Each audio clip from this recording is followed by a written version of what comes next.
Hey guys, what's up? It's me, Pagey here, once again with another review on Legends of Tomorrow. So this is going to be for episode 7, otherwise entitled Marooned. So I'll just get into my quick breakdown of the episode, then we'll discuss what I thought of the episode at the end.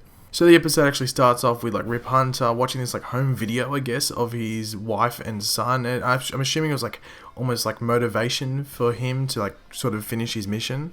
We then get Captain Cold and Heatwave continuing their feud from last episode, which was a pretty big part of this episode. Now, another major part of this episode was the Wave Rider getting this distress call from another ship. I missed the name of it, but it's not really that important. So Rip wants to answer it so he can sort of update Gideon's database to help them find Savage. And we get some flashbacks of Rip throughout this episode with his future wife. She was a part of the Time Master thing as well, but essentially they get caught, making out.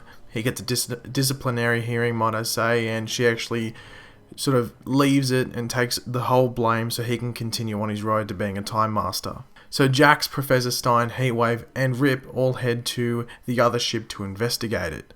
Now, Professor Stein actually remains behind in their little travel pod that they used, while the others can investigate it. Now, while they're in there, Rip and the others are intercepted by time pirates and are used as a bait, essentially, as the pirates try to get the Wave Rider in their possession.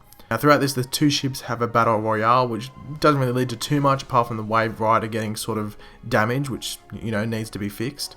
Meanwhile, Rip, Jax, and Heatwave are taken into holding, where they actually meet the captain of the other ship, who they actually got the distress call from. Meanwhile, back on the Wave Rider, Sarah and Captain Cold are actually locked in this area and are slowly freezing to death. So to fix the ship, or fix the Wave Rider, might I say, Ray uses the Atom Suit to fly out into the space and fix it. I thought this was a bit strange. I thought it was a bit unrealistic because his suit wasn't designed for space, but I don't know, I just let it go. Now, Rip and Heatwave have an altercation, which ends up with Heatwave actually trying to cut a deal with the pirates, and that deal was he would go back to 2016 Central City and he would give them the Wave Rider. Now, Martin Stein rocks up as he does and frees Rip, Jax, and the other captain, while Ray manages to actually fix the Wave Rider but actually almost dies from cardiac arrest, but Kendra manages to revive him. Now, Heatwave arrives back on the Wave Rider with the pirates and they try and take it over, while on the other ship, Rip and the others try to do the exact same, so it's basically a parallel situation. Now, both ships are again from the pirates, and Rip is actually given the location of Vandal Savage, which is actually in 1958. So that's where we're going next episode. It might be the Jonah Hex episode. I don't know if it will be. Now, the group discusses what to do with Heatwave because he basically went rogue. Not a play on words there, he actually went rogue. But they can't come up with a decision that can keep everyone in 2016 safe because he could just go after their family members.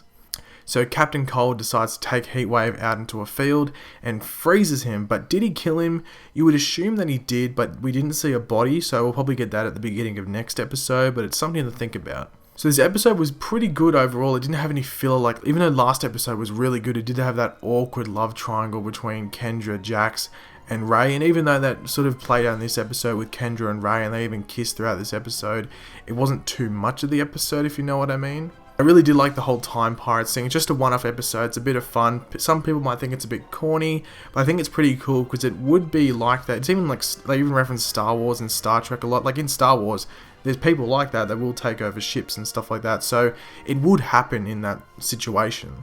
I do think the actor, I think it's Dominic Purcell, he's Australian, that plays Heatwave, did a pretty good performance because this, you'd think, could be his last performance in this show if they do decide to kill off the Heatwave character. The only issue with killing off Heatwave is the ramifications for the Flash, because Heatwave is still pretty big. He's part of the Rogues Gallery on the Flash, so would they actually kill him off, or is it almost freezing him and just keeping him cold? He's still technically alive, but they're just freezing him so he doesn't do anything, if you know what I mean. But then wouldn't they just put him in the little prison thing they have on their ship? You think that would just be an easier option?